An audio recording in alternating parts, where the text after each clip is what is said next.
Assalamualaikum warahmatullahi wabarakatuh. Selamat pagi semuanya. Udah gak terasa ya, udah di pertemuan keempat. Kita lanjut saja langsung mempelajari mengenai penerapan teori belajar B.F. Skinner. Seperti yang kita ketahui, sebelumnya kalian sudah menyaksikan video pembelajaran yang diupload oleh kelompok 3 ya, tentang B.F. Skinner. Selanjutnya kita akan belajar bagaimana sih penerapan teori ini. Nah, di sini kita akan mempelajari mengenai beberapa hal. Yang pertama penerapannya, lalu ada Applied Behavior Analysis, ada ABC model, contoh penerapan, lalu peran reinforcement, jenisnya apa, bagaimana sih penerapan jenis-jenis reinforcement, dan yang terakhir kita akan ada latihan soal. Tenang aja, nggak banyak di pertemuan kali ini. Lanjut. Nah, teori behavioristik ini bisa diterapkan di berbagai bidang, misalnya klinis, kesehatan, industri, pendidikan, dan sosial. Sebenarnya juga masih banyak di bidang yang lain, tapi nanti ini tiap bidangnya ini pasti akan menggunakan salah satu teknik dalam teori behavioristik, yaitu behavior analysis atau applied behavior analysis. Nah, apa sih applied behavior analysis itu? Applied behavior analysis merupakan salah satu teknik terapi atau intervensi dengan pendekatan behavioristik, dengan pendekatan keperilakuan. Nah, teknik ini pertama kali digunakan sekitar tahun 60-70 oleh beberapa ilmuwan psikologi dengan pendekatan behavioristik ya. Nah, itu untuk menangani kasus anak dengan autis. Jadi yang diatasi bagaimana penerapan applied behavior analysis ini akan saya singkat ABA ya. Jadi bagaimana ABA ini dapat meningkatkan kemampuan sosial anak yang autis. Kan seperti yang kita ketahui, anak autis itu defisit kemampuan sosialnya, atau kemampuan sosialnya itu lebih rendah dari anak normal pada umumnya ya. Jadi memang dengan adanya teknik ini, terapi ABA, Applied Behavior Analysis, itu diharapkan dapat membantu anak-anak yang dengan kesulitan secara sosial akan dapat meningkat kemampuan sosialnya. Lanjut, teknik ini menekankan pada perubahan perilaku melalui reinforcement atau penguatan. Sebenarnya kan sudah dijelaskan di makalah dan materi oleh kelompok 3 ya, tentang reinforcement. Nah, perubahan perilaku dianalisa dan dirancang melalui ABC model. Nah, ini salah satu bagian dalam perubahan perilaku. Apa sih ABC model itu? ABC model itu terdiri dari A, antecedent, B, behavior, dan C, consequence. Antecedent itu perilaku yang melatar belakangi atau situasi yang melatar belakangi. B, behavior itu perilakunya yang muncul, dan consequence ini konsekuensinya atau akibatnya. Nah, ABC model ini efektif digunakan untuk mengubah perilaku yang diamati, yang nampak, serta menguatkan perilaku tersebut di kemudian hari agar muncul ya. Bagaimana bisa menguat? Harus dilakukan analisis dulu, lalu diberikan penguatan subjeknya, diberikan stimulus. Nah, hal ini berarti apabila individu diberikan stimulus berupa reinforcement, misalnya reinforcement berupa hadiah atau pujian, maka responnya perilakunya ya akan menguat. Menguatnya ini maksudnya akan perilaku tersebut muncul berulang kali di kemudian hari. ABC model, ada antecedent, ada behavior, ada consequence. Antecedents itu situasi, kondisi, atau peristiwa yang memicu dan melatar belakangi perilaku. Lalu memunculkan behavior, muncul perilakunya. Lalu muncul konsekuensi atau sebabnya yang diakibatkan oleh munculnya perilaku. Contohnya seperti ini. Nah, ini antecedents-nya itu contohnya seperti ini. Guru memberikan tugas antecedent. Situasinya kan pemberian tugas ya di kelas. Nah, behavior perilaku anaknya itu dia tidak mau mengerjakan, dia keluar ruangan, tidak mau mengerjakan, bandel lah, tidak nurut perintah gurunya untuk mengerjakan tugas. Konsekuensinya apa? Nah, gurunya ini memberikan hukuman, punishment kepada siswanya. Nah, punishmentnya itu berupa siswanya tadi disuruh membersihkan ruangan kelas atau ruangan kamar mandi. Nah, konsekuensi ini akan memprediksi munculnya perilaku di kemudian hari. Maksudnya apa? Jadi ketika si murid ini tidak mau mengerjakan, pasti akibatnya dia akan dihukumkan. Nah, kemungkinan prediksinya apabila dia tidak mengerjakan, maka pasti akan dihukum. Maka dia untuk mengatasi atau untuk menghindari hukuman itu pasti dia akan mengerjakan tugasnya. Itulah prediksinya. Jadi untuk menghindari hukuman, dia pasti akan mengerjakan tugas. Nah, konsekuensi ini akan memprediksi kemungkinan di masa depan. Selanjutnya tadi sudah dibahas reinforcement ya. Reinforcement itu penguat. Nah, di sini dia jenisnya ada banyak, ada positive reinforcement, ada negatif, ada punishment, ada extinction. Nah, ini gunanya untuk memperkuat perilaku individu.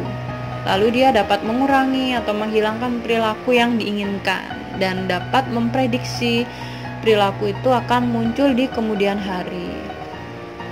Oke. Selanjutnya jenisnya ada banyak ya. Ada 4 sih tadi.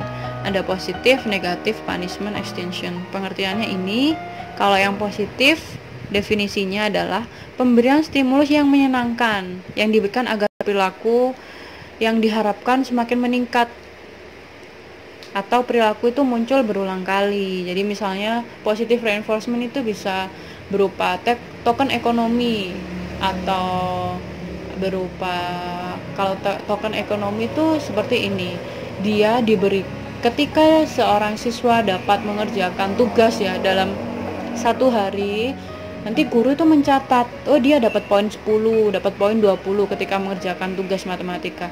Nanti ketika sudah ditotal, sebelumnya sudah ada perjanjian, bagi siswa yang mendapatkan poin 100 maka akan dapat buku. Jadi buku itu yang akan jadi token, jadi semacam barter ya. Ketika dia sudah dapat poin yang disepakati sebelumnya, misalnya ketika dia hanya bisa mengerjakan 50 mengerjakan tugas itu dia dapat 50 poin. Nah, dia nggak dapat buku, karena dapat buku kan harus 100, dia dapatnya cuman penggaris seperti itu, hanya 50, hanya setengahnya. Jadi itu dinamakan token ekonomi. Selanjutnya ada pujian, positive reinforcement itu ada hadiah juga. Lalu negatif reinforcement, penghilangan stimulus yang tidak menyenangkan agar perilaku yang diharapkan semakin meningkat. Itu banyak ya. Kalau negatif reinforcement itu contohnya omelan orang tua atau hukuman orang tua, atau misalnya dia itu disuruh pulang rumah on time, tapi ketika dia itu tidak bisa mengerjakan tugas dengan nilai maksimal, nggak apa-apa, dia itu diberikan kelonggaran waktu, jadi bisa terlambat 1 jam atau 2 jam. Jadi stimulus yang tidak menyenangkan tadi itu aturan dari orang tua itu bisa ketika dihilangkan tuh perilakunya siswa tadi atau anak tadi bisa akan meningkat. Lanjut punishment, pemberian stimulus secara langsung setelah perilaku muncul. Nah, ini agar perilaku berkurang. Jadi punishment ini hukuman ya. Misalnya ya hukuman secara fisik atau tugas-tugas sehari-hari. Lanjut extinction, nah itu hilangnya respon yang disebabkan oleh tidak diberikannya penguatan. Jadi memang ketika penguatan itu diberikan secara berturut-turut, seorang anak atau individu itu akan mengandalkan reinforcement tadi. Misalnya hanya pengen hadiahnya, dia nggak ada motivasi belajarnya, dia motivasi berprestasinya juga rendah karena dia tujuannya cuma fokusnya pada hadiah. Maka dari itu orang tua atau guru dapat menerapkan extinction, tapi dengan resiko sendiri ya, pasti ada resikonya. Ya, selanjutnya penerapannya nih. Nah, ini ada konsep ABC tadi ya, ABC model saya taruh di sini. Ini contoh positive reinforcement. Nah, ini sebelum diberikan reinforcement antecedennya, ibu menyuruh anak untuk beli beras. Behaviornya anak nggak mau berangkat, dia malah nonton TV. Konsekuensinya ibu ngomel. Lalu apabila anak itu diberikan reinforcement, misalnya ibunya menyuruh membelikan beras, tapi ibunya sebelumnya udah ngomong, nanti tak kasih tambahan 2.000, makanya anaknya langsung antusias beli beras. Nah, konsekuensinya apabila dia disuruh, maka dia akan langsung semangat untuk langsung beli beras. Nah, ini reinforcement-nya adalah imbalan uang. Positive reinforcement-nya imbalan uang. Nah, ini perilakunya akan menguat, muncul berulang kali apabila diberikan imbalan uang. Lanjut, negative reinforcement dengan ABC model. Nah, ini kasusnya hampir sama ya. Menyuruh belanja, behaviornya dia tidak mau berangkat. Nah, konsekuensinya ibu ini ngomelin anak, hampir mirip sama yang sebelumnya.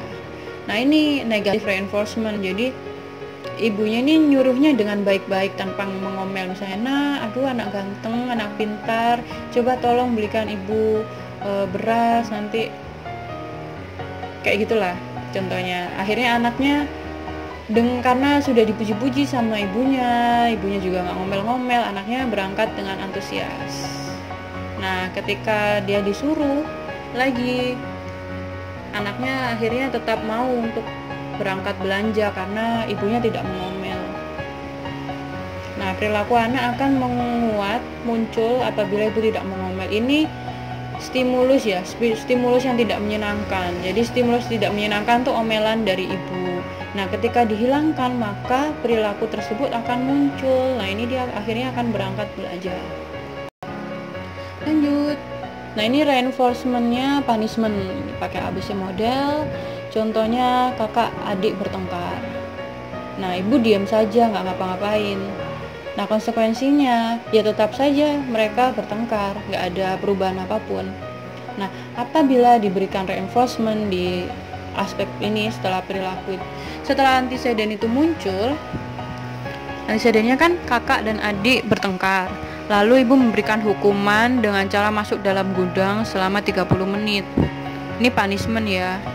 Selanjutnya konsekuensinya kan pasti dia ketakutan, keduanya itu akhirnya tidak bertengkar lagi.